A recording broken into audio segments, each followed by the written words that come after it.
السلام علیکم ورحمۃ اللہ وبرکاتہ۔ بسم اللہ الرحمن الرحیم۔ دعوت و تبلیغ کی 6 صفات سے متعلق منتخب احادیث کے پہلے باب الایمان سے حدیث نمبر 111۔ حضرت ابو ہریرہ رضی اللہ عنہ رسول اللہ صلی اللہ علیہ وسلم کا ارشاد نقل فرماتے ہیں کہ میری اور مجھ سے پہلے انبیاء علیہم السلام کی مثال ایسی ہے جیسے ایک شخص نے گھر بنایا ہو اور اس میں ہر طرح کا حسن اور خوبصورتی پیدا کی ہو، لیکن گھر کے کسی کونے میں ایک اینٹ کی جگہ چھوڑ دی ہو۔ اب لوگ مکان کے چاروں طرف گھومتے ہیں، مکان کی خوشنمائی کو پسند کرتے ہیں، لیکن یہ بھی کہتے ہیں کہ یہاں پر ایک اینٹ کیوں نہ رکھی گئی، تو میں وہی اینٹ ہوں اور میں آخری نبی ہوں۔ رواہ بخاری۔ حدیث نمبر 112۔ حضرت ابن عباس رضی اللہ عنہما فرماتے ہیں کہ میں ایک دن سواری پر نبی کریم صلی اللہ علیہ وسلم کے پیچھے بیٹھا ہوا تھا۔ آپ صلی اللہ علیہ وسلم نے ارشاد فرمایا، بچے، میں تمہیں چند اہم باتیں سکھاتا ہوں۔ اللہ تعالیٰ کے احکام کی حفاظت کرو، اللہ تعالیٰ تمہاری حفاظت فرمائیں گے۔ اللہ تعالیٰ کے حقوق کا خیال رکھو، ان کو اپنے سامنے پاؤ گے، ان کی مدد تمہارے ساتھ رہے گی۔ جب مانگو تو اللہ تعالیٰ سے مانگو، جب مدد لو تو اللہ تعالیٰ سے ہی لو، اور یہ بات جان لو کہ اگر ساری امت جمع ہو کر تمہیں کچھ نفع پہنچانا چاہے تو وہ تمہیں اتنا ہی نفع پہنچا سکتی ہے جتنا کہ اللہ تعالیٰ نے تمہارے لیے تقدیر میں لکھ دیا ہے، اور اگر سب مل کر نقصان پہنچانا چاہیں تو اتنا ہی نقصان پہنچا سکتے ہیں جتنا کہ اللہ تعالیٰ نے تمہاری تقدیر میں لکھ دیا ہے۔ تقدیر کے قلموں سے سب کچھ لکھوا کر ان کو اٹھا لیا گیا ہے، اور تقدیر کے کاغذات کی سیاہی خشک ہو چکی ہے، یعنی تقدیری فیصلوں میں ذرہ برابر بھی تبدیلی ممکن نہیں ہے۔ رواہ۔ حدیث نمبر 113۔ حضرت ابو درداء رضی اللہ عنہ سے روایت ہے کہ نبی کریم صلی اللہ علیہ وسلم نے ارشاد فرمایا، ہر چیز کی ایک حقیقت ہوتی ہے، کوئی بندہ اس وقت تک ایمان کی حقیقت کو نہیں پہنچ سکتا جب تک کہ اس کا پختہ یقین یہ نہ ہو کہ جو حالات اس کو پیش آئے ہیں وہ آنے ہی تھے، اور جو حالات اس پر نہیں آئے وہ آ ہی نہیں سکتے تھے۔ رواہ مسند احمد۔ فائدہ: انسان جن حالات سے بھی دوچار ہو، اس بات کا یقین ہونا چاہیے کہ جو کچھ بھی پیش آیا وہ اللہ تعالیٰ کی طرف سے مقدر تھا، اور معلوم نہیں کہ اس میں میرے لیے کیا خیر چھپی ہوئی ہو۔ تقدیر پر یقین انسان کے ایمان کی حفاظت اور وسوسوں سے اطمینان کا ذریعہ ہے۔ حدیث نمبر 114۔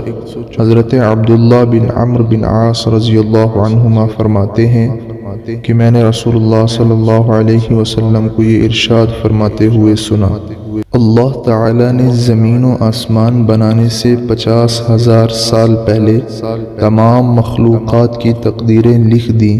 اس وقت اللہ تعالیٰ کا عرش پانی پر تھا۔ رواہ مسلم۔ حدیث نمبر 115۔ حضرت ابو درداء رضی اللہ عنہ فرماتے ہیں کہ میں نے نبی کریم صلی اللہ علیہ وسلم کو یہ ارشاد فرماتے ہوئے سنا، اللہ تعالی ہر بندے کی 5 باتیں لکھ کر فارغ ہو چکے ہیں، اس کی موت کا وقت، اس کا عمل اچھا ہو یا برا، اس کے دفن ہونے کی جگہ، اس کی عمر اور اس کا رزق۔ رواہ مسند احمد۔ حدیث نمبر 116۔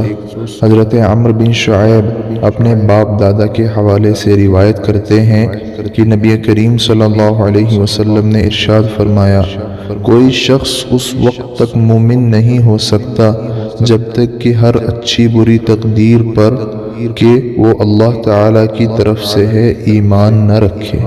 رواہ مسند احمد۔ حدیث نمبر 117۔ حضرت علی رضی اللہ عنہ سے روایت ہے کہ نبی کریم صلی اللہ علیہ وسلم نے ارشاد فرمایا، کوئی بندہ مومن نہیں ہو سکتا جب تک 4 چیزوں پر ایمان نہ لے لائے۔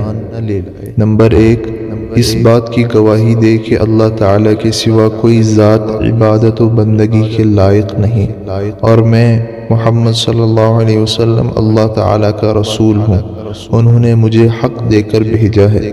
نمبر 2، مرنے پر ایمان لائے۔ نمبر 3، مرنے کے بعد دوبارہ اٹھائے جانے پر ایمان لائے۔ نمبر 4، تقدیر پر ایمان لائے۔ رواہ ترمذی۔ حدیث نمبر 118۔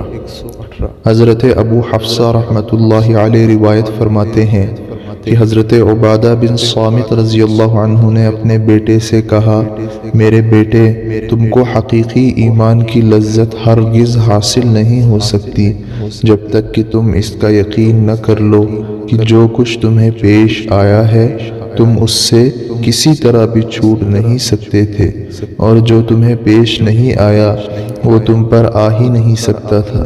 میں نے رسول اللہ صلی اللہ علیہ وسلم کو یہ ارشاد فرماتے ہوئے سنا ہے کہ جو چیز اللہ تعالیٰ نے سب سے پہلے بنائی وہ قلم ہے، پھر اس کو حکم دیا لکھ۔ اس نے عرض کیا پروردگار کیا لکھوں؟ ارشاد ہوا قیامت تک جس چیز کے لیے جو کچھ مقدر ہو چکا ہے وہ سب لکھ۔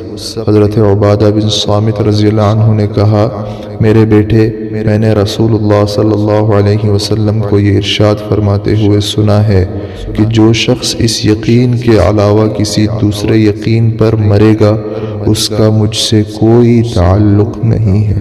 رواہ ابو داؤد۔ حدیث نمبر 119۔ حضرت انس بن مالک رضی اللہ عنہ سے روایت ہے کہ رسول اللہ صلی اللہ علیہ وسلم نے ارشاد فرمایا، اللہ تعالیٰ نے بچہ دانی پر ایک فرشتہ مقرر فرما رکھا ہے، وہ یہ عرض کرتا رہتا ہے، اے میرے رب اب یہ نطفہ ہے، اے میرے رب اب یہ جمع ہوا خون ہے، اے میرے رب اب یہ گوشت کا لوتھڑا ہے۔ اللہ تعالیٰ کے سب کچھ جاننے کے باوجود فرشتہ اللہ تعالیٰ کو بچے کی مختلف شکلیں بتاتا رہتا ہے۔ پھر جب اللہ تعالیٰ اس کو پیدا کرنا چاہتے ہیں تو فرشتہ پوچھتا ہے، اس کے متعلق کیا لکھوں؟ لڑکا یا لڑکی؟ بدبخت یا نیک بخت؟ روزی کیا ہوگی؟ عمر کتنی ہوگی؟ چنانچہ ساری تفصیلات اسی وقت لکھ لی جاتی ہیں جب وہ ماں کے پیٹ میں ہوتا ہے۔ رواہ بخاری۔ حدیث نمبر 120۔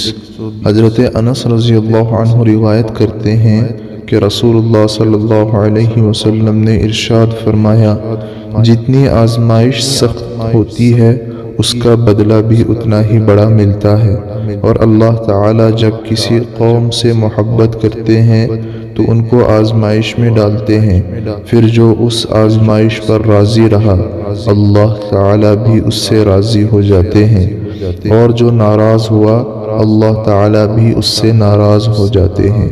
رواہ ترمذی۔